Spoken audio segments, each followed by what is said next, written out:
Emily. Hi. How are you? I'm good. How are you? I'm good. I love your earrings. Can we get a close up of the earrings? Yeah, I literally bought them like 10 minutes ago in town at a local market. Oh, they're gorgeous. They've got like flowers and bees. They're so cute. Oh my god, they look handmade too. They look like proper like small Yeah, business type earrings. I think they are because the local market in town, it only opens on Sundays and Saturdays, and it's all like small businesses. So I love Right. it. Gotcha. I have to apologize for last week. I tried Deliveroo. I tried Uber Eats. I tried every. No, don't worry. I I'm so think sorry. No, don't worry at all. I think my road, it's technically a private road because we got this. My dad works up at the sports centre. We get this house with his job, we rent it with his job. But because it's on the grounds of the sports centre, it technically counts as a private road. So a lot of Right. places don't deliver here. But don't worry about it. I appreciate the thought. I have a question though. Nyla's house isn't on a private road, right? Like it, No. okay. And you and Nyla like hang out, and so anything I deliver to her, she could technically give to you, yes? Yeah, Okay, yeah. I'll bear that in mind. I have to ask Nyla for her address. I feel so creepy being like, what's your address and your credit card information and all that kind of stuff. But nevertheless, it's for a good cause. I'm so determined. I was so upset last week. Anyhow, how are you feeling about today's motion? Tell I'm us. really excited. I'm really excited. Really? Yeah. Definitely. Well, I I mentioned it in my speech, but I'll tell you now, my brother is actually named after Luke Skywalker. So No way. Like that is really cool. Okay. So you have he was you have meant, yeah, he go was ahead. Luke. I was meant to be Leia. My dad tried to get me to be called Leia, and my mum was like, "No, that's going too far. Luke is enough. You have Luke. That is it." So So you have like a personal resonance with this motion. yeah, I love that. Okay. yeah, I yeah, I'm not gonna lie, I had to do some reading. And yeah, yeah. I didn't watch any of the movies though. Don't tell Raya because she'll be so mad at me. But I did try and be well informed. So here I am. I'm gonna try and be well informed. Well, Hi Nyla. I don't blame you. Hi, Nyla. Nyla, I have a really fun, lighthearted, cool question for you. I'm gonna wait for her to load. Hello. Sorry, I couldn't get to my phone. No, that's okay. I have a really like cool question for you. What is your address? Where do you live? I what do you want me to send it to you? Yes, please. Oh, I Because can do that. turns out our friend Emily here lives on a private road, which I didn't even know was a thing. Like I think in Dubai our city planning's maybe not like so like advanced. So like all the roads are just like I don't know, man. But I have a delivery for you and for Emily, and I thought since you, I'm assuming Nyla, don't live on a private road, we could maybe just keep an eye out on your doorstep, on your I don't Oh yeah. Thank you you. That's really nice. Yeah, Emily lives like behind gates. It's really fancy. oh wow. Wow. So If that's what I you if I I'll show you my window. I've got like a forest outside. I'm very lucky because again it's built in on the ground, so we get like all the woods and stuff. wow, it's gorgeous. Yeah, we originally moved from Manchester, so this is very different. Wow. Hi Heidi, hi Julia. Hi, hey. It always trips me up when you guys pop up on the same screen. I'm like, whoa. But hi, welcome. How are you guys feeling about today's debate? Clueless. Yeah, a bit clueless. You know what's hilarious? We are waiting for the guest of honor, the woman herself. Oh, she just sent a Slack message. Hi guys. Okay, she's got some Wi-Fi issues. No worries. What's a good Star Wars reference? Princess Leia. I feel like that's basic. No worries. Queen Darth Vader. I don't know. There's a Queen Amidala if you want to put that. I don't know how to spell that. Queen. Hold on. Queen. It's spelled how it sounds. AMAL. Oh no, AMADALA. Oh my god. Okay. Queen. Amidala. She's gonna be like, what the hell? When did you learn these words, Janine? Was that Rayya just logging on? Oh no. Yeah, that's Oh me. yes, it is. Hi, Rayya. Did you see I've my got a camera now. Star Wars reference on the group? I just want you to like. I loved it. It was amazing. Changed my life. Thanks. See, and that right there, ladies and gentlemen, is why Rayya wins this debate by default. We can all go home. Those arguments you had prepped, don't even worry about it, guys. Thanks for coming. No, I'm joking. Anyhow, I thank you so much, guys, for joining me. I'm sorry that I had to reschedule last week. I was actually dying. It's like the weather is changing over here, and we're not used to cold. So the minute it gets cold, everyone's like, but nevertheless, we are here. First and foremost, I want to take this opportunity to wish Emily a happy birthday. Yes, just like on the call while we're all together, a really late happy birthday, but a happy birthday nonetheless. Emily, quickly, tell us what you did for your birthday. Me and Nyla did like because I couldn't go to the Eras tour, we didn't get tickets. We did our own like mini Eras tour in my house. Getting Eras tour tickets, like it's okay. We can't all survive the Great War. It happens to the best of us, Emily. Glad that you and Nyla got to do something that's really, really fun. Another thing, I know I've been saying this for like ages, but if we do next week, instead of doing a debate, we do the POI workshop this time next week, how does that work out for everybody? That sounds good. Okay, excellent. So Sunday and the time difference always freaks me out. What time is it for English people? English people on the call, arise, speak up. It's 3 here right now. At 3 p.m. English time / 6 p.m. Dubai time. That took me a second. I'm eating my dinner now, so sorry, guys. Oh, don't even worry about it, Rayya. You're good. You're fine. Yes. So that's crossed off the agenda. Also, Rayya, I'm aware that you wanted to schedule a feedback call after this. I'm happy to do it directly after this debate. I'm happy to do it tomorrow, the day after that, the day, you get the idea. Whenever you want to do it. So you can either let me know now or you can later. I'll probably book it because I'll do it tomorrow, I think. Tomorrow. Okay, that works perfectly. What else? Okay. Yes, I think without further ado, we can get started. I'm like scared but excited, but also kind of scared about how Rayya's gonna come so hard at this motion, because I know she's not gonna hold back. But without further ado, who is our opening speaker for the proposition? That's me. Perfect. Nyla, whenever you're ready, you can begin. Okay. Living in the world in which we do, Hollywood understands that for the many, viewership is an exchange. Ergo, respect me and I'll respect your art. A New Hope, The Empire Strikes Back, and Return of the Jedi were the very first of the Star Wars franchise, respectively. They were also the first ever films to include women as their own saviors, with New Hope introducing Princess Leia, a central figure in the movie's climb to female empowerment. Star Wars has been a feminist franchise since before it was the consensus in Hollywood to appeal to women as well as men. This house argues that to this the opposition must concede. Star Wars has been and continues to be an essential aid to the feminist movement in media by serving as an inspiration to women and girls everywhere. Perfect. Thank you so much, Nyla. Can I have the opposition's opening speaker, please? That's me, Heidi. Heidi, whenever you're ready. As someone who has no interest in the Star Wars fandom, the first thing that I associate with Star Wars is a predominantly male cast. The only female character I can name is Princess Leia, in contrast to Han Solo, Luke Skywalker, and Darth Vader. In fact, doesn't the use of the title princess highlight the role she plays within the franchise?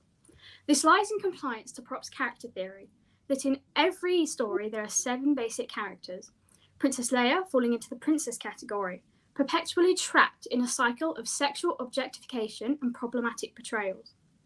Does this not show Star Wars' unwillingness to transgress gender stereotypes, to break out of the cycle so strictly enforced by the patriarchy of the past? Feminism needs to have a greater impact within the narrative and media in the franchise, which will be explored by both Rayya and Julia in this debate. All right, thank you so much, Heidi. Heidi, can I just ask, props character theory, was that a GCSE media reference? Because my little GCSE media brain was Yeah. like, okay, that was excellent. Now, if I can please have our first speaker from the proposition. That's me, but it is Iz's argument, so credit All goes right, to her. perfect. I'll make a note of that. Thank you, Emily, for taking on Iz's argument as your own. You can begin whenever you're ready. The Star Wars series has accomplished a lot since its start. For instance, they have made a lot of contributions to the feminist movement, but is it flawless? I respond that nothing in the world is flawless. We as a society work to make small improvements each day for the future generations. Star Wars has given us powerful women and has shown us that as women, we could own our own power and use it for good. It has also showed boys who were watching that women are more than what films of the original trilogy's time were showing. Films like Death Became Her, where poor good-hearted Ernest ultimately chooses to die rather than spend any more time with women. On the Odd, which at this time were only using the women to be objectified as Bond girls. The way these series treated women was astronomically different to Star Wars. So you were talking about how, well, is also talking about how Bond girls are often objectified as Bond women. And that also happens loads in Star Wars. Women are always portrayed in very objectifying outfits. If I can give a few examples, Leia's golden bikini in the Jabba the Hutt scene. Padme in the prequels gets the bottom of her shirt ripped off and she runs around in a crop top for an entire battle. There's this character in the Clone Wars called Ventress who has a massive cutout over her chest, even though she's meant to be an assassin. Ahsoka Tano wears a tube top and a mini skirt, even though she's 14 and supposed to be a warrior. How could you argue that Star Wars is not objectifying women? Because I understand the roles of women can be very powerful within Star Wars, but the comparison between Bond and Star Wars seems to be a comparison where they're very similar in the way that they objectify women in objectifying costumes, not a differentiation where Star Wars is standing out. Yeah, so I can definitely see where you're coming from, but I think with Star Wars and the Bond films in particular, if that's the comparison we're making, the Star Wars films, the outfits and things, obviously it's not perfect, some of it hasn't aged well, but even down to like Leia, the outfit, the golden bikini in particular, is only used when she's been sold as a slave, which is a whole separate conversation, but it's not good. But she does later on use the chains that they put her in to strangle Jabba the Hutt to death, and then fight. She helps fight her way out of it as well as with some help, but you know. So the thing is with the women in Star Wars, they get to use their abilities. They fight. They do that. Even though obviously some of the outfits, like you mentioned with Amidala having her shirt ripped up, she is still fighting in that scene. Whereas with Bond girls, their whole characters were just written and shaped to be these kind of clueless, ditzy, stereotypical women who were just there for their face. They didn't know anything. So I think there is a clear difference between what the Star Wars franchise was allowing women to do at the time and what the Bond franchise was allowing women to do. Because although I understand some of the outfits definitely haven't aged well, some of the scenes may not have aged perfectly, I do think there was like a crucial difference in what they were allowing their characters to do and how they were writing them. However, why didn't that happen to the male characters then? Because if we take the Padme scene for an example, Obi-Wan and Anakin remain entirely in their armor the entire time. So I understand they are. One follow-up and then you're done, okay, for this entire debate. Is that all right, you guys? Okay. What was that, sorry? Well, for each POI, can we do one follow-up and then just conclude the line of questioning, if that's all right with everyone here? I would say, again, I think definitely with male figures in the series, it definitely doesn't happen nearly as much. I'm more than sure there is a scene where I think Han Solo takes his shirt off, but I can't remember in which film. But either way, I don't think, as I said earlier, I don't think all of the scenes have aged perfectly. I don't think we can say that it's a perfect example, but I think looking at it as the time that it was in, it made a lot of progress and it started to write those characters. And we can definitely see that Star Wars later on, like The Force Awakens, there are no examples of that with Rey or with the future female characters. So they did develop that as well, but they were already starting off at a much more progressive point than lots of other series at the time were. That's what I would say. Okay. Thank you. I now want to outline exactly why the Star Wars franchise what they have done to support the feminist movement. Leia Organa as the progressive princess was the first thing they gave us, and although I'm sure the opposition will argue about the golden bikini, let me clarify that she was actually being forced into it after being sold as Jabba the Hutt's slave.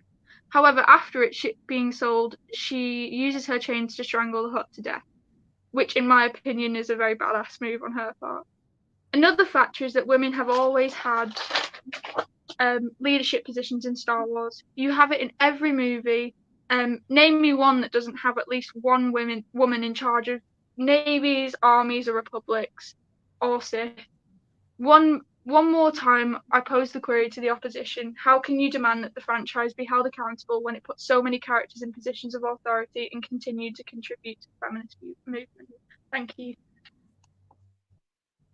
All right, thank you so much, Emily. Can we have our first speaker from the opposition? A reminder that POIs are indeed allowed, and just jump right into them, you guys.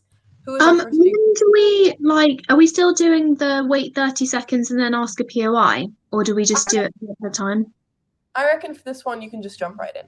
Okay. All right, for our first speaker from the opposition, any takers? Rayya. Perfect. Whenever you're ready. Star Wars is a sci-fi masterpiece that has entranced fans around the world. It's also rife with sexism. Star Wars never proclaims its gender bias, but portrays women in problematic ways, which have rightly been called out today. The opposition believes that Star Wars has to be held accountable, because as they move forward, correcting their mistakes is essential to becoming a feminist franchise. And as a Star Wars' immense popularity, these tropes can do real harm in the world. Let me give you an example. A famous Star Wars line is the pleading, "Help me, Obi-Wan Kenobi, you're my only hope." The speaker is Princess Leia, a talented fighter, composed political leader, and proud general. However, as you can see from the line, she's introduced as a helpless damsel. How can these portrayals coexist? The answer lies within her male counterparts. At the start of A New Hope, Leia is en route to recruit the endangered Obi-Wan Kenobi to the rebel cause, but she's captured by Darth Vader, a man, and her and Obi-Wan's gender roles are switched to the traditional ones of submissive women and dominant men. I have a point of information. These have choked women. Rayya, Pardon? Nyla has some information. Your time has been paused. You can either accept or deny it. Wait, I'm sorry. Okay, there we are. Sorry, I was on the wrong browser. Yeah? That's all right. Nyla's posed a point of information. I paused your time. You can either accept or deny. Accept. Thank you. So you said that Princess Leia is portrayed as a damsel in distress when she asks Obi-Wan Kenobi for help. But do you not think that it's sexist in itself to assume that a woman asking for help is due to her inherent lack of ability because she's a woman? Is it not okay for anybody to ask for help? It is always okay for someone to ask for help. The example is, as I went on to say, because this is an awkward time, we used Leia getting captured and being put into submission to kickstart the story. Because it's Leia's rescue that makes Obi-Wan and Luke Skywalker go and join the rebellion, and then Luke gets involved with the Death Star, yada, yada, yada. There you go, you have a new hope. Now, there are a million ways Star Wars could have done this. The most logical being the capable rebel leader, Leia, actually completing her task and recruiting Obi-Wan and Luke to the cause. It might have been a subconscious choice, but they went for the choice that put a woman in power in submission and have to ask a man for help. There's nothing wrong with women having to ask men for help, but as you said, in that time, women were always asking men for help. In the James Bond movies, women were ditzy damsels that always had to be rescued. So they had a choice. They had a million choices, and most of those would involve Leia, who is, by the way, an incredibly strong rebel leader, the next queen of Alderaan, and she's just seen her entire planet get blown up, and she's still fighting for the rebel cause. So she is very capable. And all of those very logical options, if you have a very capable woman, the logical option is she's going to complete her task well, isn't she? But the choice they went with was to put her in subordination.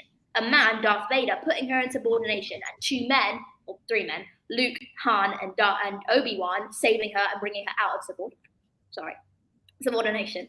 There's nothing wrong with her asking for help, but it's the fact that They always go for the one that puts the women in subordination. Right, I don't have any follow-ups. Thank you. Okay, All thank right. you. Excellent. Rayya, you can continue. All right, where was it? To the traditional gender roles that have choked women for centuries, just to kickstart the story. There were a million ways Luke and Obi-Wan could have gotten involved with the rebellion, but Lucas picked the one that involved a strong woman being forced into subordination. This is being called out nowadays as this kind of thinking, that strong women always end up in submissive roles, backs up the arguments that women are unable to lead, the foundation for discrimination and oppression against them. This is backed up by other examples, like Padme from the prequels. Padme begins the prequels as a teenage queen who overthrows the cruel Trade Federation, then becomes a powerful senator. But then the Revenge of the Sith comes along, and Padme gets pregnant, without planning for it. In real life, this would be a shocking, disruptive thing to happen to any woman, but Padme just accepts this with a smile and becomes a housewife. Not only is this poisonous considering recent events, the idea of Padme's housewife status being impressed upon her without her consent violates and assumes this is what all women want, thus infantilizing her just like Leia was. Padme then spends the rest of the movie fretting and listening to her Jedi husband. This kind of portrayal as women's natural state as being submissive backed up women's disenfranchisement in the Victorian times, to the sexualization and housewife culture of the 60s, to the male chauvinism, gender pay gap, and lack of sexual rights that plague us today. Star Wars has changed my life. But if it truly wants to move forward with better representation, they have to be held accountable for things of the past, lest their silence paves the way for a sour, half-realized feminism, leaving impacted fans like me on the fence and giving sexists a weapon to crush women further. Thank you. All right. Thank you so much, Rayya. Can we have, oh my God, I was so immersed in the argument. I don't even know what we're, okay. Can we have the second speaker from the proposition, please? That's me. All right. Whenever you're ready, Emily. Okay. Today, the opposition have argued that Star Wars only has one or two main female characters. So to counter this, today I would like to show you one of the best presents I've ever received.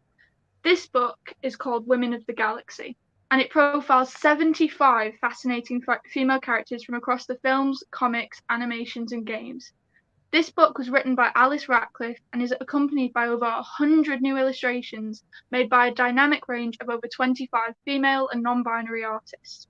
The characters shown in this book range from heroes to villains, Jedi to Sith, mothers, mercenaries, and pilots.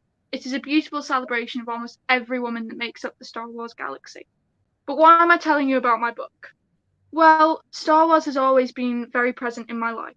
My brother Luke is actually named Luke after Luke Skywalker, and I'm not joking. I still remember when Force Awakens just first came out, and I completely fell in love with Rey. I thought she was amazing, and then my mum bought me this book, and suddenly I could read about all these other inspiring characters, and it blew my mind. Secondly, I truly believe that this book conclusively proves that the producers and managers of the Star Wars franchise are taking their legacy very seriously. Emily, Rayya is posing a POI. You can accept or decline, but I've paused your time. I accept. So don't you think if they made a version called Men of the Galaxy, it would be 10 times bigger? We're not saying there's no women. We're saying that the ratio of men to women is not proportionate at all. I actually really don't think so. I've been through this book many times, and I think it really, really does show. I mean, nearly every character, but it doesn't even show all the female characters in it. And I understand your point of if they made Men of the Galaxy, it might be bigger. But that's probably from the first few films. This profiles all the progress they've made since then with female characters. I mean, if the new Ahsoka series is like nearly an all-female cast, so I think that's now the first series that has headlined a female character, though. Not necessarily Force Awakens, I would argue, headlines Rey. The series, though. The other ones are Andor, which is Cassian Andor, The Mandalorian, Din Djarin, who's also a man, Obi-Wan, which headlines Obi-Wan Kenobi, and then, of course, you have the animated ones, The Clone Wars, The Bad Batch, and Star Wars Rebels, which are male characters. They do all have female characters in them, and this new Ahsoka series, I think, actually points out that they are making that difference now. They are starting to realise that this is what people want. I think that's what this book shows as well. They're understanding that that's what people are starting to want, and understanding that that's what their audience would like to see as well. And even if it's not quite as big as the the male people in the Star Wars franchise. I think it will grow to be just as big, and I also think that it's 10 times as inspiring, if not the same amount of inspiration as you would get from the male version of this book. We understand that Star Wars is definitely going in the right direction. You're absolutely right. Ashoka has a fully female main cast. It's amazing. It's very feminist. But the POI directly states that Star Wars has to be held accountable. It does say Star Wars is sexist, and well, you're saying that Star Wars shouldn't be held accountable. Well, we're saying Star Wars is moving forward, but it was sexist in the past. The new sequel trilogy, it's amazing. Rayya is amazing, and it headlines a female character, and there's lots of female characters. But if we look at both the prequels and the main trilogy, they have very little female characters. Very, very little. So if we think about the main trilogy, Leia is probably the only significant female character. Off the top of my head, I probably can't name a very major female character from this. Yeah, Nyla? Sorry, I know we're not meant to rebuke too many times, but the original motion says that Star Wars provides inspiring female representation, and that's exactly what Emily's saying here. I think it completely fits the motion. Also, just adding to Nyla's point, with the motion also, as you said, talks about accountability, and I think for accountability you have to have apology, acceptance, and then demonstration of moving on. I think the Star Wars companies and people who run it have absolutely noticed. They have talked about these issues. As you posted in the chat, there are numerous articles about it from various different Star Wars websites. People have accepted that that's what Star Wars did. There were some problematic scenes, but they've also accepted that there were a lot of inspiring characters that came out of it, and they've begun to create new ones, new series, new things for women to be inspired by. And I think that in and of itself, because if we couldn't if we couldn't forgive anybody that had ever done anything wrong, where would we be? You know what I mean? And the Star Wars franchise have definitely taken accountability and moved on.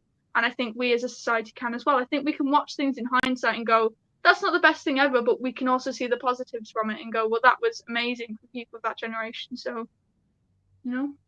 I'm going to disagree with that. I don't think Star Wars has held themselves accountable. Rayya, I'm so sorry. You're limited to one follow-up. Oh. Okay. Wait, but okay. Since Nyla also rebutted, do you want to go and do your follow-up point really quickly?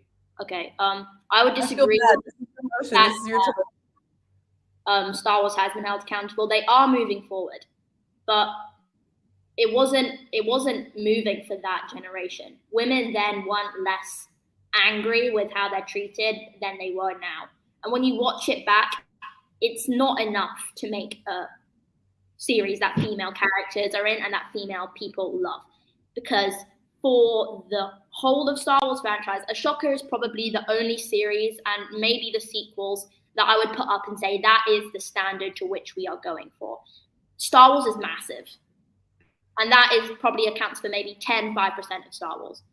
All the rest of it has been portraying women in these problematic ways, and women have been watching Star Wars. It's not a very male-based fan base. People think that it's 40% of the fans are women, and I'm one of them. And when you're watching that kind of thing, it is portraying women in ways that says, you cannot lead.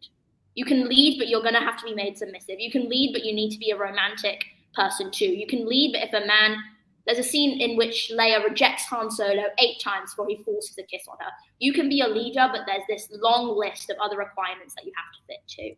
And even though they're moving forward, even though Ashoka is incredible and the kind of person people can see themselves in, that is not enough. They need to truly and formally apologize. Because women all around the world, thousands, maybe millions of women, have been seeing these for decades. And have been seeing this representation of themselves. And little girls have been seeing that, saying, you can be a leader, but you have to be all these things too. And that is sour.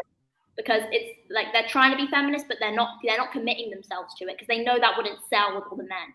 And I think it needs a formal apology. If they can move forward and become truly feminist, where they don't care if it lowers their sales, they need to truly apologize until they can actually move forward and do that without it feeling sour, half-realized, and without people pointing their hands up and going, well, this is wrong. They've done this in the past. They've done this in the past. Because they will weaponize it. Right. Well, I definitely see where you're going again. I'm sorry, guys. That is the end of the line of questioning. Really great points on both sides. but I don't want to detract from anyone else's time in the debate. But thank you guys for raising that POI, and thank you for rebuking it. Can we please have, also Emily, I really love the use of that prop. Can we please have our second speaker from the opposition, please? That's me. All right, Julia, whenever you're ready. Okay. I would like to begin my argument. Wait, sorry. I just realized, Emily, did you get to finish your argument? Oh my goodness. I was just thinking that. I was like, oh, I wasn't sure, but I'm so sorry. Emily, please go ahead and finish your argument. Julia, I'm sorry for the false start. Oh my Thank God, you. please, guys, in future, like, scream at me. Like, I somebody wasn't sure whether it was a time thing. I was like, oh, if we need to move on, we can. No, you're still well within your time. You still got about a minute on the clock. Emily, please continue. Okay. As is as previously mentioned, from the very beginning, Star Wars dared to go where other franchises wouldn't. It allowed its main female characters to be powerful and layered. As I pointed out, this book has hundreds of illustrations of their characters and different female characters that come from all different parts of the galaxy, and they are all from different franchises, from different areas. And I truly believe that when I read this book, I didn't see it as like they have extra things that they have to have, because that showed me that women can be powerful on their own and in their own right and still be important and compelling.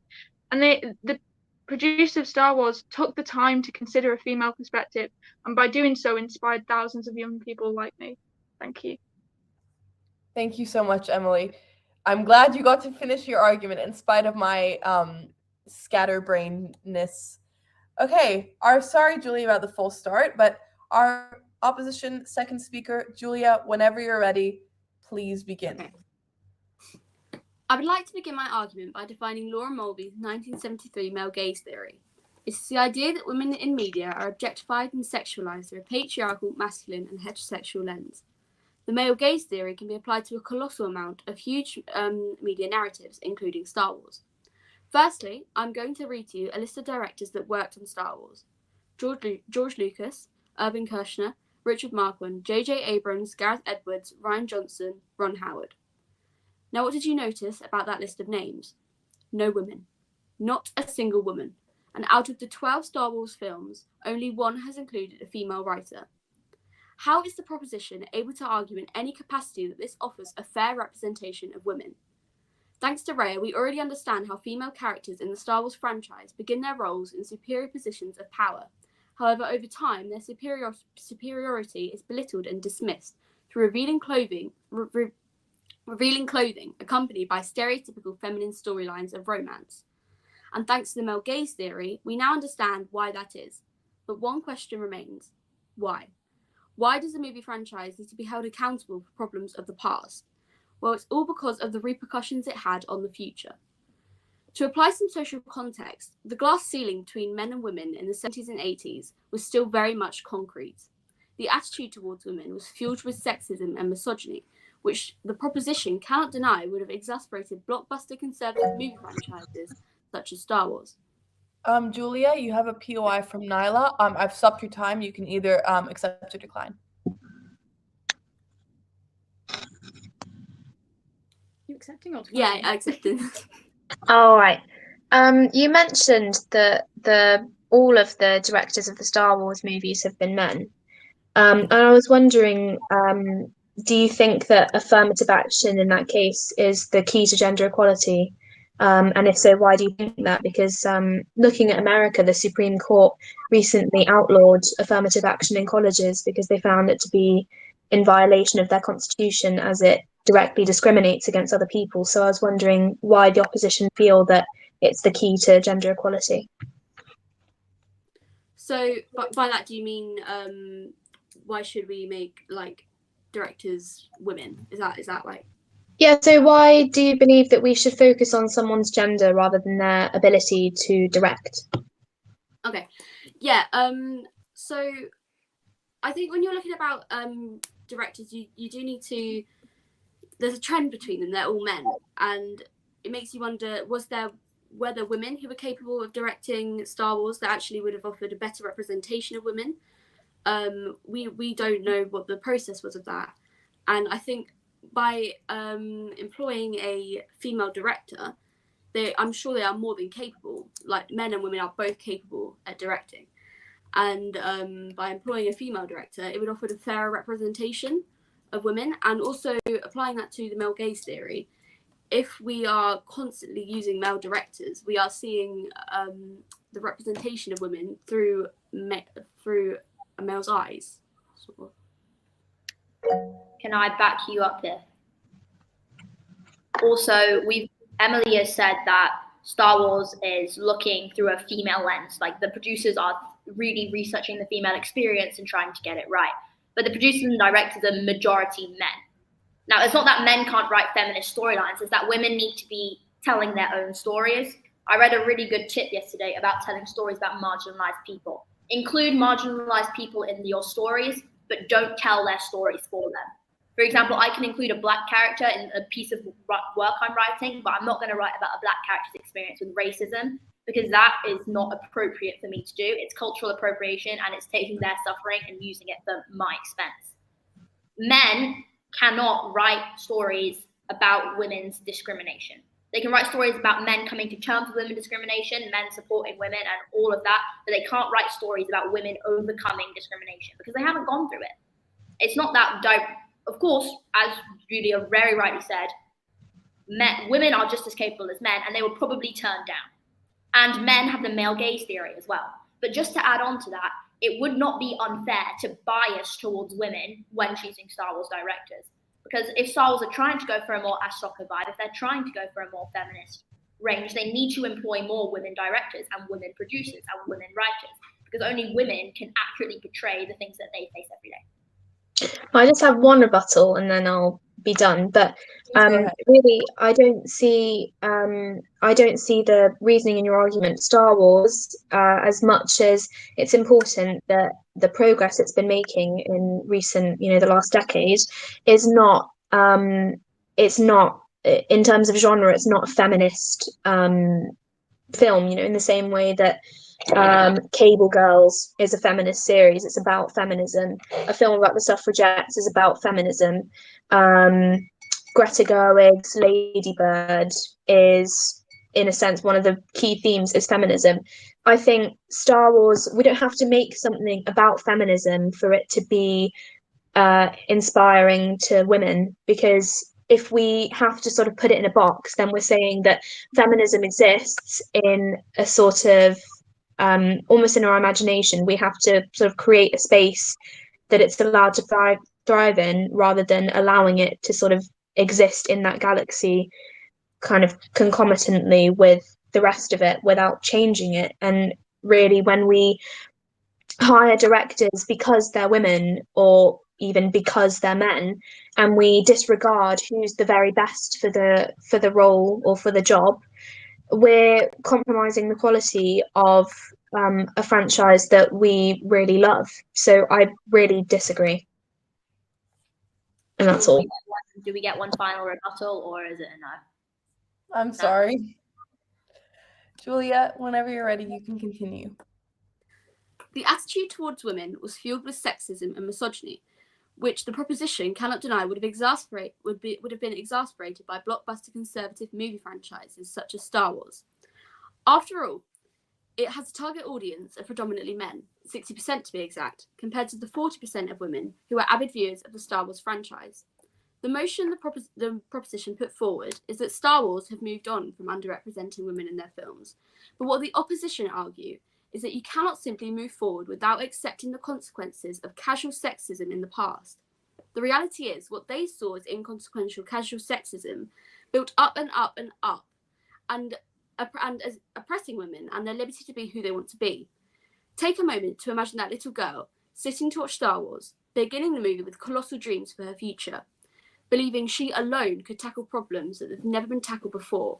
She ends the movie with intentions to find a good husband, be a good domestic role model, have children. Julia, your time's up. Oh, okay. Thank you so much for both of those arguments, you guys. I think I'm going to do judge questions now, although I might need a minute to synthesize all this information because, oh my goodness, there is a lot. Okay, I'll get back to you in like 1 minute. Talk amongst yourselves, de-stress, defuse after that debate. Raya, your argument is so good. I actually can't get over it. Like all your like responses to the POIs, all of your POIs are like top tier. They're so good. Like I heard you asking them to Emily, and I was like, oh no, like these are too good. It's really impressive. I can't believe that you're not like older than us. You're really like such a natural at this. Your speaker's off. I said thank you. I didn't come into this prepared. I've been studying all day and completely forgot about it. So that's really lovely. Thank I you. feel like watching the films is a form of preparation. So Yeah, watching the films. Yeah, I could just binge watch the films and be like, I'm preparing for my debate, Mom. I've watched a bit of The Mandalorian, but Mandalorian. yeah, that's what I've got really. I've got like a 1 minute. Wait there. I've got like a. I've got a prop too, but it's not very helpful. It's just a Darth Vader helmet. I would have brought it out, but it doesn't really serve my point very well. In case anyone needs to know, this is who Darth Vader is, just in case. That's what I'm referring to. Okay, I'm putting it back. Little baby Yoda. That's so cute. His robe doesn't come off, luckily, but he's got underwear on for some reason. Yeah. Yeah, I've got too much Star Wars stuff in here. I've got a lightsaber, but it's broken. You have a lightsaber? Not a real one. It's like plastic. My brother asked for a lightsaber for his 18th birthday, so yeah. And he got one. It's my dad's old one. He got it for his 20th. Is it? Oh. That's why it's so broken. Let me try and find it. I feel like I don't know where Luke's is, and he's not home, so I would have asked. But his like changes colours and stuff. It's really cool. Oh wow! I just. So it's sick. I didn't know it would come out. I thought the light would just turn on. That's really cool.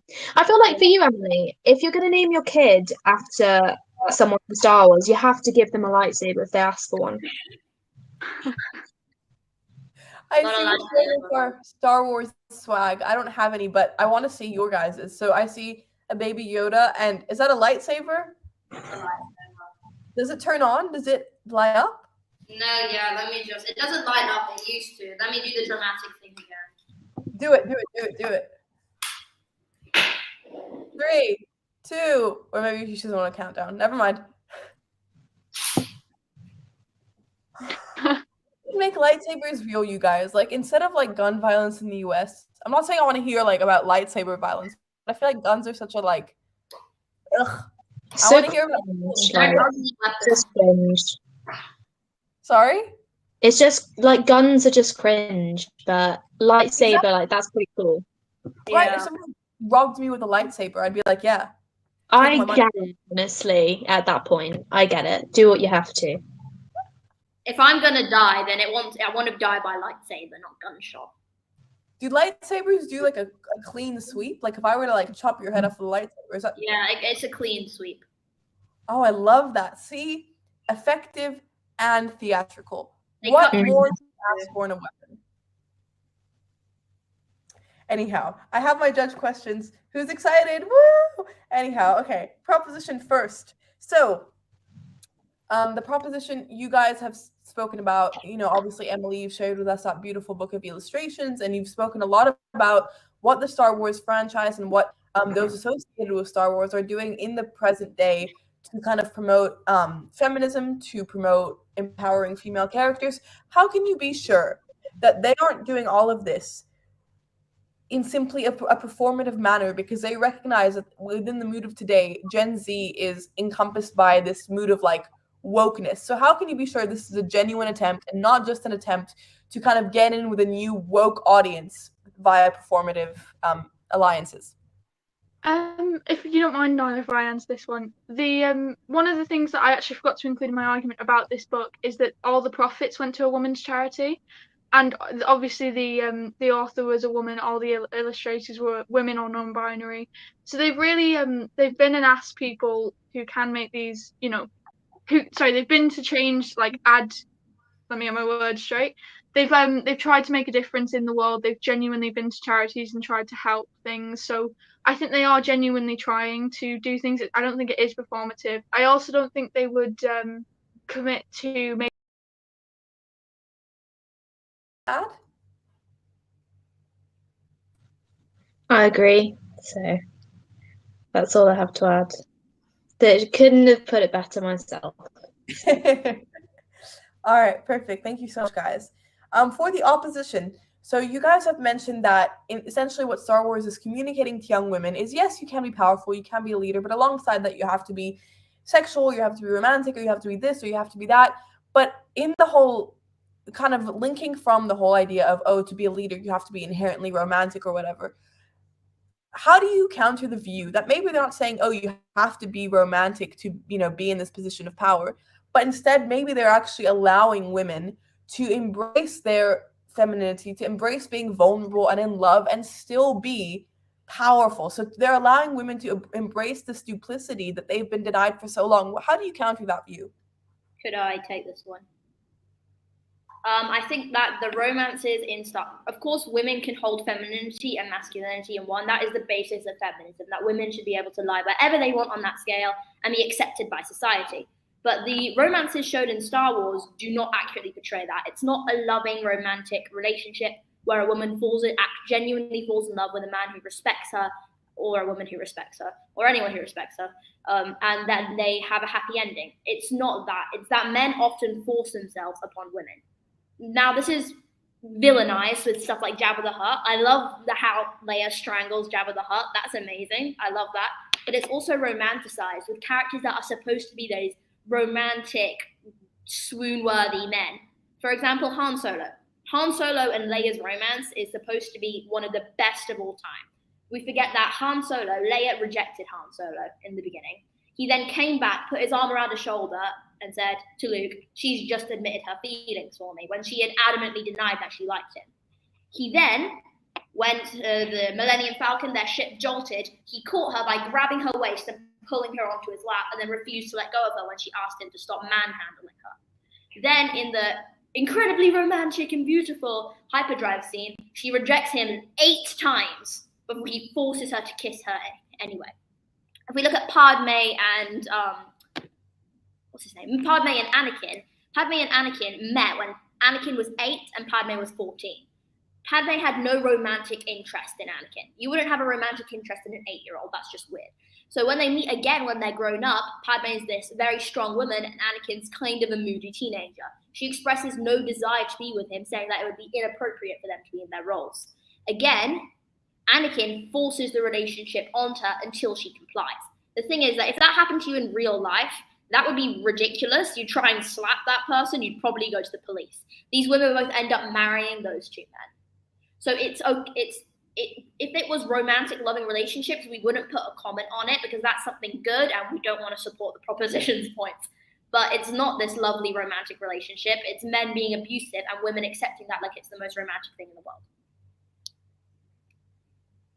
Julia, Heidi, anything to add? I think I quite like to add the romantic storylines are also accompanied with more revealing clothing and dismissal of strong positions of power that they used to be in. So, and it doesn't offer a fair representation of relationships, I suppose. Could I also add that where you were also saying about all the films were directed by men who are meant to determine and what's the word? I think determine is the word. What femininity is. Mm-hmm. That's a really good point. They're determining it as, revealing clothing, more makeup, more submissive, more, oh my God, Mm-hmm. Which is not what femininity is. Right. Guys, are you going to be mad at me if I call a tie on this one? Actually, wait, we're not even done. Closing statements, you guys, but I'm just so you know, this is going to be the defining moment here because I am this close to calling a tie because both sides are incredible and people who are doing closing statements, not to put the pressure on you, but the pressure is on you to. Yeah, no pressure, Julia. I'm sorry, you guys, but You're can we hiding, please? wrong one. No, the first time we debated, I thought Julia looked more like a Heidi and Heidi looked more like a Julia. And obviously I came late, so it wasn't the introduction. So in my head, I've been calling Heidi Julia and Julia Heidi this whole time. And I only realized like a week ago it's the wrong way around. Oh, don't even worry about it. When we first started Chatterbox, it took me like a good week to learn who was who because they're always on the same camera. I'm like, can we please have like little name Are you cards? guys like related or something, or are you not related? You look so similar. We've never been told that before. You guys look, no, I thought Julia was Heidi for like 3 weeks, and then it's like Julia's on your team, and I was like, but Heidi was on my team, and then I was like, wait, Judy is Heidi, Heidi's Julia. Oh my god. Weird plot twists in Star Wars. See? Okay, sorry. Okay. Tangent over. No, it's okay. Okay, proposition. Our closing speaker. Who's that going to be? It's me. Okay, Nyla, I have full faith in you whenever you're ready. Thank you. Okay. Okay. My teammate has put it to you quite simply that the Star Wars franchise has been a consistent aid to the feminist movement all over the world, even inspiring works of art. This house recognises that the original trilogy occasionally sees a sexist quip, but this isn't at all mirrored in the belief system present in the galaxy.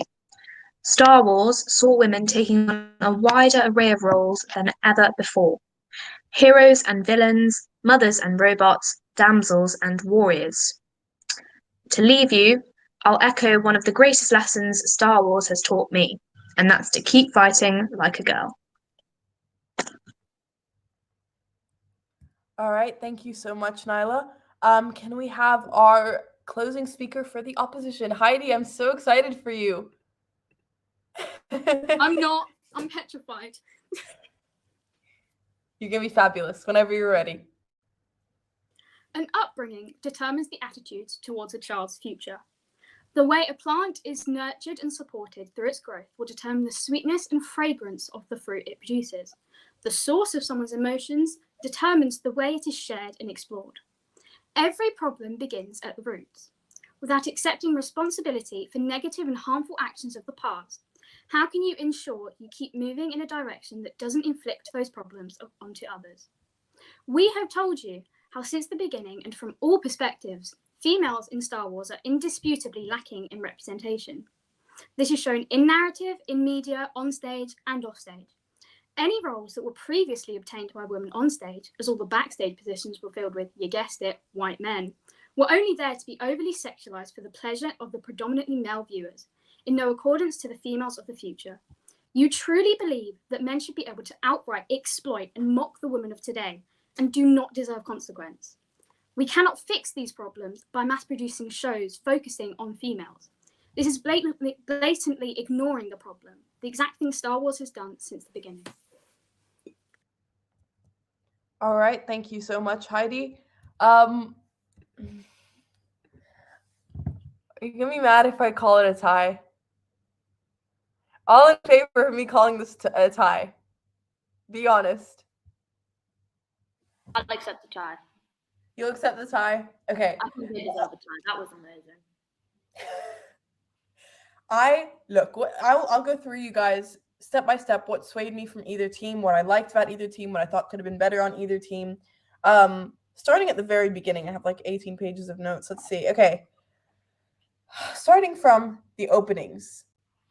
Firstly, Nyla, when you opened with viewership is an exchange, that I was immediately like, what is she gonna say next? Because that was a really novel idea. That was something that like I was expecting arguments of the likes of, the revealing clothing and the kind of the lack of sexual and romantic consent, which are not bad arguments at all, but they're very reliable run-of-the-mill kind of arguments. But then Nyla came out of the gate with viewership is an exchange, but I only wish you'd linked it back to that at the end and saying how essentially women were, kind of just linking it back to the role of women in Star Wars and how that exchange is carried out practically through the Star Wars universe. But you were really assertive you were like, to this, the opposition must concede. I was like, yes, they should. I haven't even heard what they're going to say, but they so should concede. Oh my God.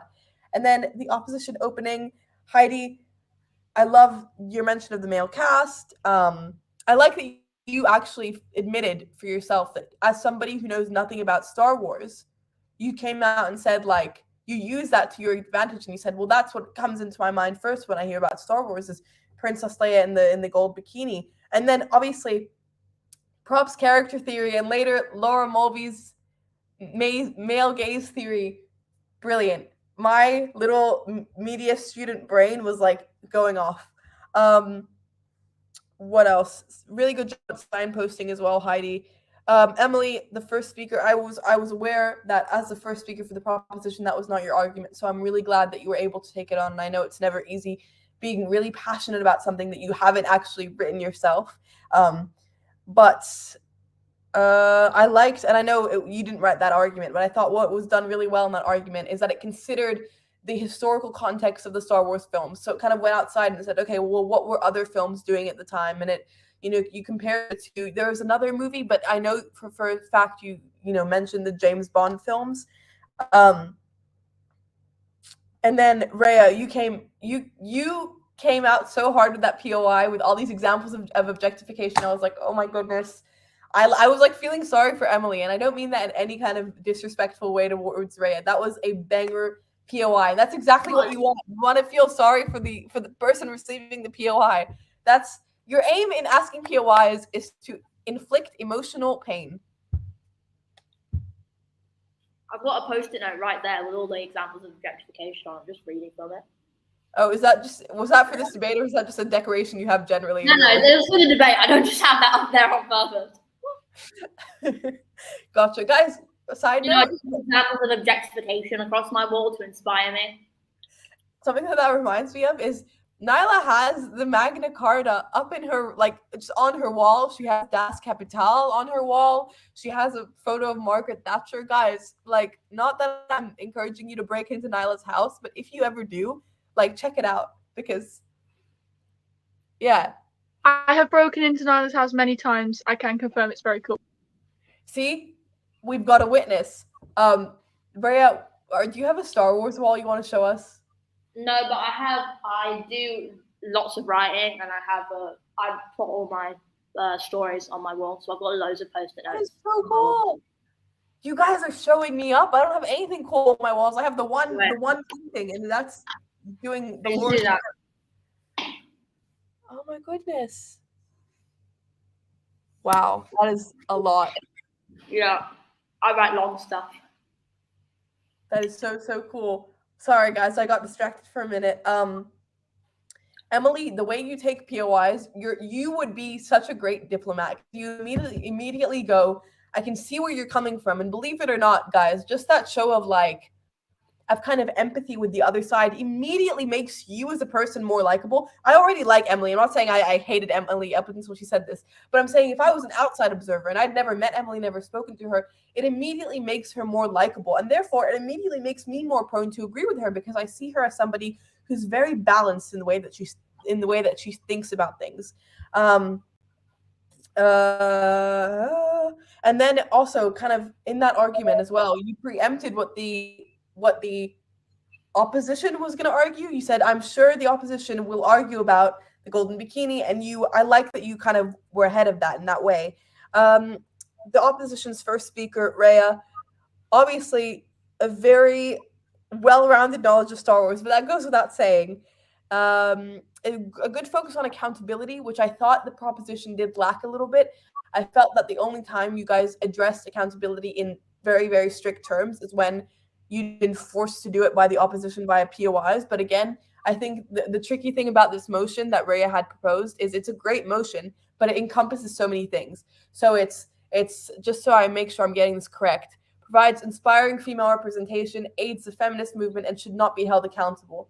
Well, when I'm looking at a motion like that, whether I'm proposition or opposition, I need to check off my list how many of those things I agree with. If I'm, proposition, I could say, well, it provides inspiring female representation, but it should be held accountable for this. Like, it's not, you don't have to agree with the entire motion. You're almost sat there and cherry picking what you agree and disagree with out of that motion because it's so vast, if that makes sense. And if it doesn't, that's okay, because interpreting motions is a whole other thing on its own, and I think we'll do a workshop on that as well. What else? Okay, the proposition's second speaker. I love the use of the physical prop. That was incredibly creative, and I'm mad that I didn't preempt that or think of, like, that was great. And for future reference, guys, if any of you want to use physical props, I should have made this a thing sooner, but Emily set the precedent, so I thought that was wonderful. And the fact that they're all non-binary and female artists, I mean, I want a copy. I was saying, I've got a Darth Vader helmet here, but that's not a very good prop. Like, Darth Vader, oh, by the way, this is Darth Vader, and then you just put it back. It could just be like a fun, like, little, you could just wear the helmet while you debate, and you can be like, no, it's not. It's like a Lego thing. I can't put it on my head. Oh, I thought it was like a literal. I can put it on my head. So cool. Guys, you guys have so much Star Wars paraphernalia. You guys have so much Star Wars merch. I have a feeling that like 80% of Star Wars earned income over the past year was just from Rayya and Nyla. Yeah, it's just you guys. You're the main audience. But I thought, Rayya, your POI was really good, saying, oh, well, what if it was in reverse? What if they made a book full of male artists? Wouldn't that have sold more and have been more successful? That was a good POI. What else? Sorry, I'm just skimming through my notes here. Yes, Julia, as the opposition's second speaker, again, Laura Mulvey's male gaze theory. Again, that whole emphasis on accountability, and they have to be accountable in future for the things that they had done in the past. So that link between past, present, and future. But then when Nyla asked that POI about affirmative action in response to Julia talking about the directors, that was also great, because I could see there, and Nyla, please feel free to correct me if I'm wrong, but I could see there that what Nyla was doing was she was using not necessarily her knowledge of Star Wars, but her knowledge of just the world generally, and like, affirmative action in college admissions, which is miles away from this. But she was able to take that knowledge and apply it here, and I thought that was really impressive. So well done on that, Nyla. Yeah, and then Rayya responded really sharply saying, well, men can't tell women's stories, which is absolutely correct. And then both closing statements were fabulous. And so because you guys were both equally fabulous, you failed to sway me, so this debate is a tie. That being said, it was wonderful. So thank you for preparing this motion. Thank you for coming. Thank you for debating. I'm aware that you guys have been working really hard, and from speaking to some of you one-on-one, I know you guys have also been revising really hard. So for the next week, you have no motions to prepare. But that being said, we will at some point in the next few weeks debate. I know we have Emily's motion left. I know we have Julia's motion left. I know we have Isa's motion left. Yes. Didn't Isa do the music one? That was Heidi. See? Oh, okay. Heidi, Julia, and Isa are like the Powerpuff Girls. They're just like they're a collective. Who's who? Huh? Which one's which? Right, that's the thing. That's what I'm saying. All I know is that Isa's the blonde. Don't quiz me on anything else. But what is it? Bubbles, Blossom, and Buttercup, I want to say. Sugar is nice and everything nice. That was good. That was a good Americanism. But yeah, for the next week, you guys, you have no motions to prepare. You have no arguments to fret over. However, we will have a POI workshop this time next week. So all you guys have to do is bring yourselves, bring a snack, get comfortable on your couch, on your bed, on your chair, on your floor. I don't know what your seating arrangements are, but just come and let's do some practice on POIs. If you can't make it as well, like if you're like, I really desperately can't make this, Isa was telling me that she was trying to fake out of her cousin's birthday party to make it to this debate, and I was like, that's okay. That's really nice of you, but it's okay. Go spend time with your family.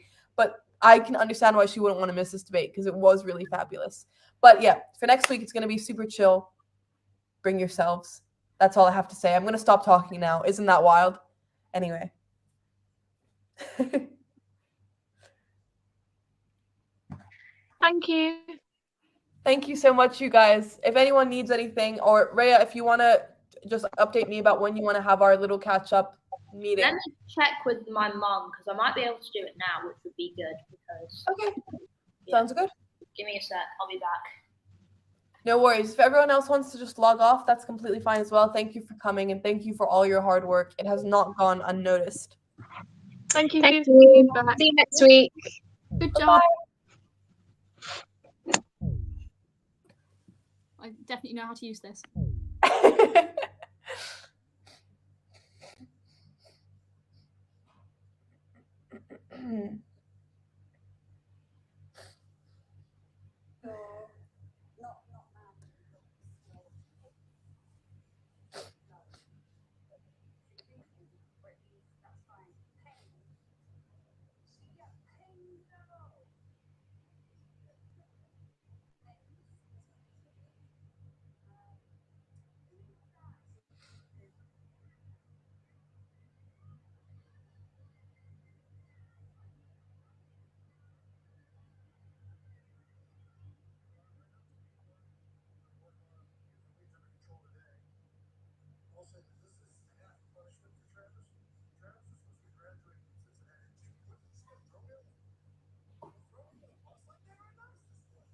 Yeah, I can do it now, Janine.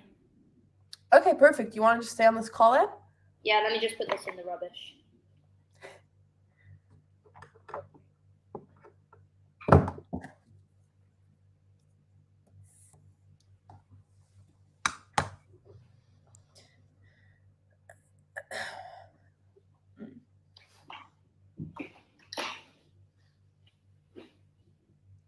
All right. Hi, how have you been doing this past week? Okay. Year 9 is a lot more than year 8. Yeah? Yeah.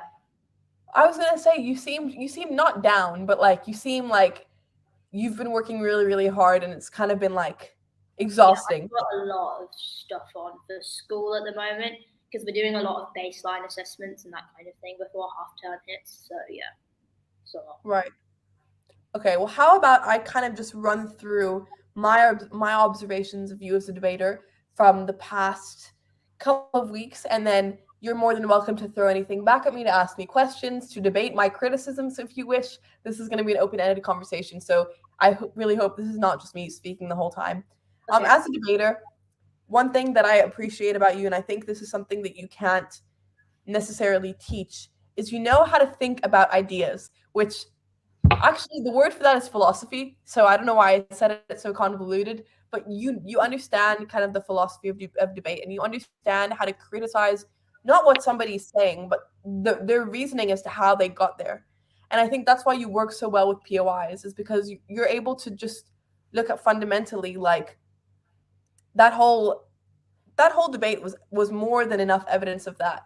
I think you're really good at just at saying you're really good at criticism makes you sound like a horrible person. You're really good at thinking critically about questions and ideas and situations, and you've always, no matter the motion, I know we've done some motions that are some people's strengths and then other motions people feel kind of defeated in because they're like, I don't know this topic, but you've immersed yourself in every single motion that we've done. I haven't watched you debate a motion and thought, well, she's clearly not an expert, or this clearly isn't her area of expertise, because you've always kind of given such a holistic did you just drop your did you drop the helmet? Oh, I thought that was the helmet. I was Well, the like, hell would have scared. shattered into a million pieces. I'd be crying right now if I dropped it. But as I was saying, you've always immersed yourself fully in everything we've debated. You've been really critical. You've been able to gauge concepts that, sorry, remind me how old you are again? 13 and a bit. You are my younger sister's age, and you're able to grasp concepts that I can't grasp. And that is flabbergasting. And I need you not to take what I'm about to say lightly, but you have it. And I don't know what it is. Like, I don't know how you would define it, whether you're, an engineer, or you're a scientist, or you're a writer, or you're a political organizer. It isn't like a recipe or a formula, but you have it. You have that kind of intellectual vitality that people can't teach, that no amount of kind of workshops or whatever can instill in somebody. And literally, I'm preparing for Oxbridge interviews now. and my tutor has been saying, well, when somebody has it, they can see it so clearly in an interview because it's something that you can't fake, but if you've got it, you can't hide it. And I firmly believe that you have it.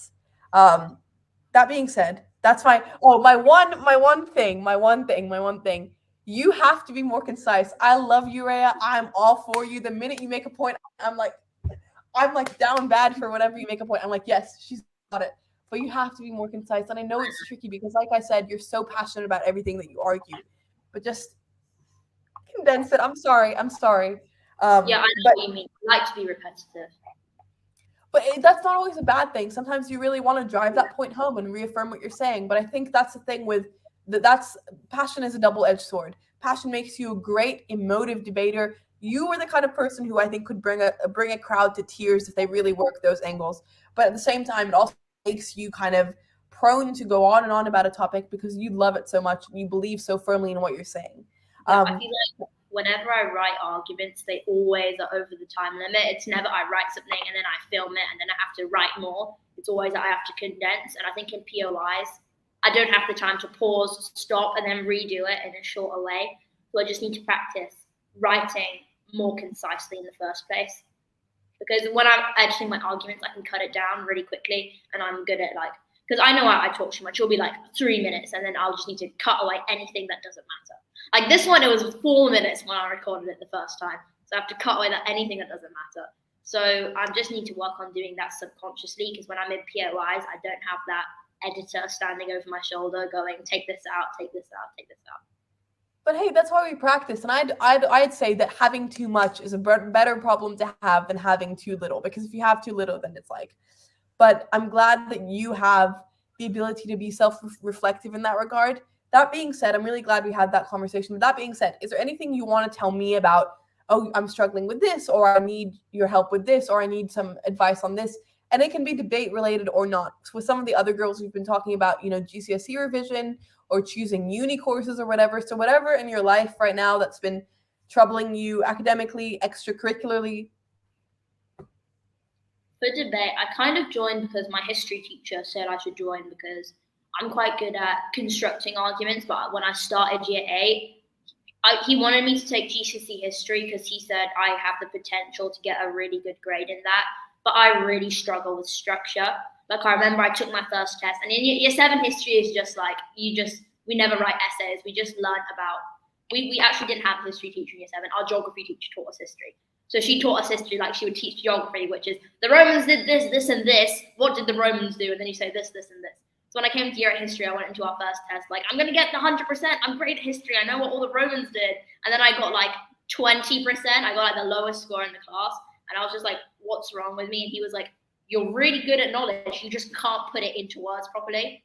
And he said to join this because of structure and stuff, so like point evidence, explanation, and all of that. So is there any advice you'd have to try and practice that? Okay, a few things. Number 1, when you're choosing GCSEs, don't listen to like teacher X told me I have to choose this because I'm really good at this, or choose what you want, because you are the kind of person who I know has obviously the fundamental intelligence, but also has the ability to work hard on whatever they're struggling with. So choose what your heart desires. Don't let teachers influence your decision. I think with history, I've done GCSE history. I got a 9, and now I'm doing A-level history, and I'm predicted an A-star. Here's what I would say about history. Honestly, I think the knowledge is the hard bit. That's what everyone struggles with. The structure is easy. And I promise you, but be really mindful of structure, because when I did my GCSE history, right, we would have a 16-marker essay, and it would be 10 marks for structure alone and 6 marks for content. So, and the structure isn't difficult. I promise you, once you keep, and my biggest piece of advice would be to read model answers. The structure isn't difficult. You have to make a point, you have to explain it, and then you have to kind of analyze your explanation, and then you just kind of reaffirm your point after. What was the structure he told you specifically? Is there a specific point evidence analysis link in my school, Peel? So you make a point, you put your evidence, you explain why that is, and then you link it back to the question. Right. If you've got the knowledge, you'll be fine. Learning the structure is easy. You make a point, you give your evidence, so that's the knowledge part, and then you you analyze, and by analyze, it's like a sentence or two about how this evidence here, how this fact here, how this information here directly proves your argument, and then you just link it back to the question and say, so the Romans were successful in establishing a form of government because of all the evidence I've just presented you with, right? That is easy, and I think you will be fine with that. But I think it takes practice. It definitely does. When he says structure, he doesn't mean like flow, as in, because you're a very articulate person, I'm assuming the way you write is fine, like the No, actual. I couldn't get the content in. So if I give you an example, for last year, our end of year test was, we did the Tudors. I think it was like, did Mary deserve the title of Bloody Mary? And I just wasn't good at keeping the content in the right argument. Like I can do P-E-E-L, but for me it comes more like P-E-L-E-L-P-E-L-E-L, and then I throw in another bit about the Romans, and then P-E-L-L, and then I finish, and then it's like, well, if you put this into the right structure, that would be 16 out of 16, but I can only give you a 6 because you've gone on massive tangents and that kind of thing. So I know the knowledge, but I just get carried away. Gotcha. Can I say something? And I don't know if I would love to talk to your history teacher about this. When we look at A-level, there is no like rigid structure with essays. I'm never in my life going to be penalized because I didn't write, P-E-A-L. If I write like how you write, I'll do a point, and then I'll do evidence, and then I'll link it, and then I'll do more evidence, and then I'll analyze that, and then I'll link it again, and then more evidence. And that's how you write at a more advanced level. But I can see how at the moment in the grade that you're in the year that you're in, they have a very specific rubric and they want you to stick to that. But I would honestly I don't know. That doesn't seem like an issue to me. Like that seems very arbitrary. If you've got the content, if the actual crux of your argument is solid, so if you actually do have kind of a linking thesis in your essay, so like all your points link together, all your points kind of make sense and are coherent, which from debate I'm assuming they would be, I don't see why it matters that you don't fit into that structure. But I think the key there is the school system wants you to fit into it. So I think the key there is ask your teacher if he would be able to provide you with any examples. I'm happy to give you some of my GCSE examples. I'll type them up and put them on our Slack channels. But I think you can very easily get used to that structure. So I wouldn't worry about it that much. Where I would worry is if you were somebody who was like, I can't remember any of the content, because there's loads of content. So if you can remember the content, you're going to be okay. I hope that helps. Maybe I've just confused you further. It was a thing with English too. In year 7, I got massive penalized for structure as well. But in English, I've kind of got it down now. Like I know how to structure my arguments. It's just with history, I still struggle a little bit, and that's mostly why I joined debate. Right. Yeah. I always thought there was too much emphasis on structure, because when I hear you give me an argument, I'm not going to be checking for has she followed PEAL. As long as your argument is coherent and it drives home your point and it's well substantiated, you can do whatever acronym you want, and I'm going to be happy with that. But I can understand why they want you to fit into the structure, but I honestly don't think it's something to worry about. I don't think it's something to fret about, and I think it's something that someone like yourself will easily get used to. Yeah, my dad puts it nicely. I write nonfiction the same way I write fiction, and you're not supposed to do that. But no, see, that is not a bad thing, because I'm currently doing my history coursework and I have to look at a bunch of different historians who wrote about the civil rights movement. And actually, the historians that I love the most, and these are like Nobel Prize winning historians, are the ones that write nonfiction like they write fiction, because they make it sound so beautiful and lyrical, and I get so immersed in it that I forget there was even a structure to this anyhow. I'm like, oh no, we're just learning about Martin Luther King. So keep that, but just like store it away for a minute, put it in the fridge for a minute and come back to it later at A-level when you're really going to need that. Put it in the fridge. Exactly. There's your analogy. But that would be my advice on that. Anything else that you'd like to say, denounce? I don't know. I'm picking GCSEs in January. Okay. Yeah. How are we feeling? What are we thinking? So we do blocks in our school. Did you do blocks, or did you? Yeah, we do blocks, but I roughly know what the blocks are going to be. I don't know for sure because they put. There might be uncertainty, but I know what the blocks each are going to be. So I'm thinking you have to qualify for triple science at my school. So I think I'll probably qualify for that because I'm quite good at science. So I'll probably be doing triple science, and I want to do history definitely. art and design. I want to do at least one creative subject, but I think drama. One of my other friends who does a club with me did drama GCSE, and he said it's a really high workload. And textiles and art is more like you do the coursework and there's no formal exam. So I feel like that would be a good one to do. And I'm okay at art, better at textiles. So I could get past the art coursework and produce a textiles piece and get a good grade. And then I'm not sure, the rest I've kind of just cobbled together. So they offer 4 only GCSE subjects that you don't take in KSE at my school: business studies, computer science, media, and psychology. Media's a no. I'm not good at media. So I want to do computer science and psychology, but I can't do business studies and psychology. So computer science is a thing. I'm doing computer science.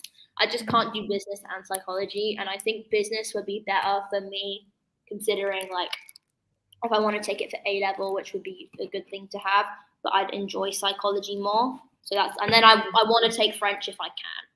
Like if I have, because I'm not sure how much they allow us to take, but if I can take French, then I'd really like to take French because I really enjoy French. Okay. Here's my advice, and before I give you my advice, I'm going to add on to what I said earlier about how you shouldn't take your teacher's advice when picking GCSEs.